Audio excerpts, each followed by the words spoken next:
Loons don't sing, they scream. And if you've never heard one at night, it sounds exactly like a child crying for help. I need you to remember that before I tell you what happened at my grandfather's cabin. My name is Evan. My girlfriend Sarah and I planned a trip up to Loon Lake with 2 other couples. Cal and Leah had been together about a year. Solid, easy to be around. Then there was Bear and Jesse. They weren't technically together, but they'd been best friends since childhood, and everyone knew it was only a matter of time. Bear was the kind of guy who could fill any silence with a joke, and Jesse was the only person who could shut him up with a look. The 6 of us drove up in 2 cars on a Friday morning. Loon Lake isn't easy to find. You take a highway north for about 3 hours, then turn off onto a logging road that doesn't show up on most maps. The road narrows through dense pine for another 40 minutes until the trees open up and you see the water. The lake is small, cold, dark even in the sun. There are maybe 3 cabins spread along the eastern shore, all spaced far enough apart that you'd never know the others existed. My grandfather built ours in the 70s, when the area was still active logging land. Across the lake on the western shore, there's a youth camp. I went there every summer as a kid.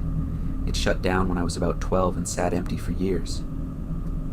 A few years back, someone reopened it. Small operation. Maybe 20 kids during the summer. You could barely see it through the trees from our dock. We unloaded the cars and got settled.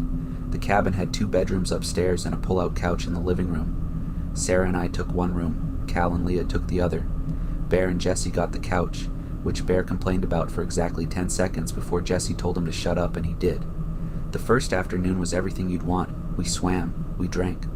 Cal brought edibles, and by the evening we were all sitting on the dock watching the sun go down. Someone mentioned the camp across the lake, and Jesse said we should kayak over and check it out. I said maybe. I didn't say why I hesitated, I just didn't want to go back there. That night we built a fire. The loon started around 10. If you've never heard a loon at night, it stops your blood. It's not a call, it's a wail. Long and desperate and so human it makes your skin crawl. Leah grabbed Cal's arm and said, "What the hell is that?" Bear laughed and told her it was just a bird, but even he went quiet when it called again, closer. Jessie asked me if loons were dangerous, and I said no. Then she asked me why the lake was named after them. I told her my older brother used to have a story about that. He'd tell it to me when we were kids up here to scare me. He said the loons on this lake weren't birds. He said they were something older, something that lived in the water before the loggers came, before the camp was built. He said they screamed like children because that's what they used to take. Kids from the settlement on the south shore, one by one, dragged into the water at night, and the only sound anyone ever heard was the screaming. Jesse stared at me. Bear said, "Why the fuck would your brother make that up?" I said to scare his little brother. Leah said, "That's sick." We laughed it off. We shouldn't have.